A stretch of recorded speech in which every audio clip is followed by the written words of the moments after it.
आपके सामने आज एक छोटी सी प्रस्तुति है कि इंग्लिश को किस तरह से शुरुआत के क्लासेस में सिखाना चाहिए और हमारे स्कूल में हम लोग किस तरह से सिखाते हैं।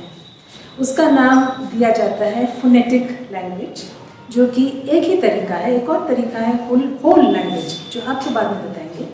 पहले फोनेटिक की बात समझें तो कोई भाषाएं होती हैं, जैसे कि हिंदी भाषा जो खुद में फोनेटिक होती है। हिंदी में जो भी चीज़ जिस तरह से कान में सुनाई पड़ती है उसी तरह से लिखी जाती है। लेकिन कोई भाषाएं हैं, जैसे कि इंग्लिश माने अंग्रेज़ी, जो फोनेटिक लैंग्वेजेस नहीं हैं।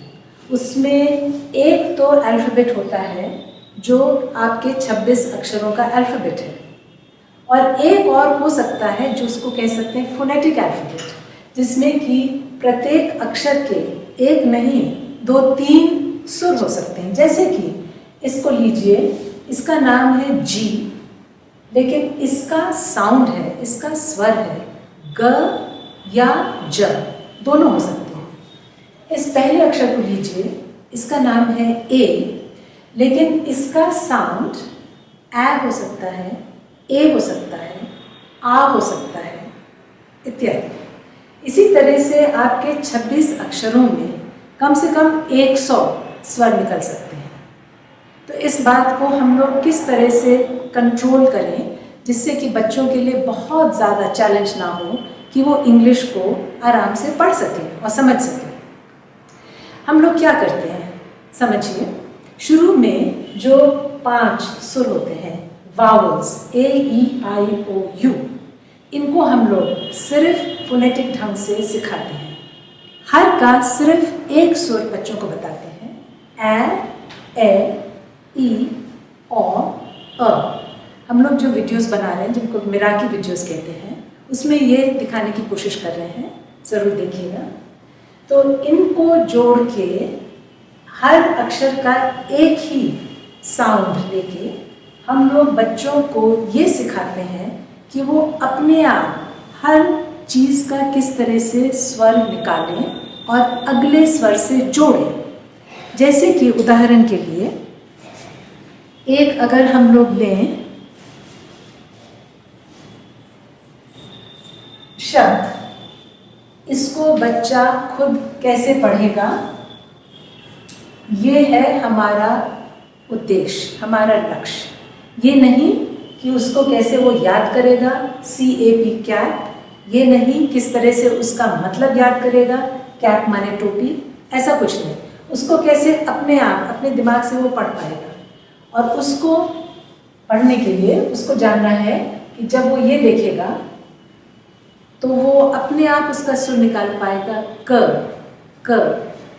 जब वो अगला देखेगा उसका सुर निकाल पाएगा, ए। जब वो दोनों को जोड़ेगा तो वो निकाल पाएगा क, ए, कै।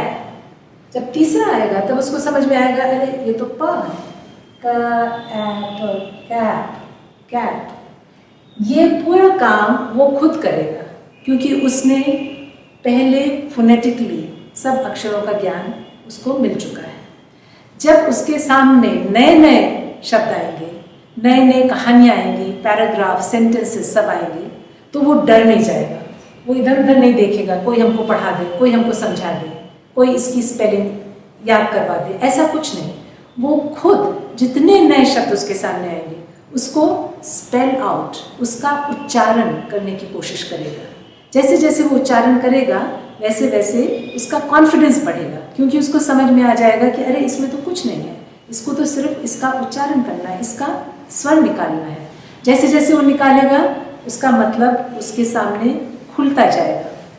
अब आइए उन शब्दों के बारे में जो फोनेटिक्स नहीं है, छोटे में बताते हैं। जैसे कि एक ये शब्द है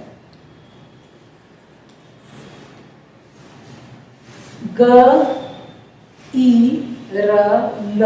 कोई बच्चा पूरी कोशिश करे तब भी वो कहेगा गिरल, गिरल, ऐसे बोलेगा।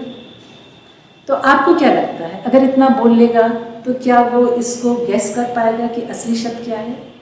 क्या वो उसको समझ पाएगा?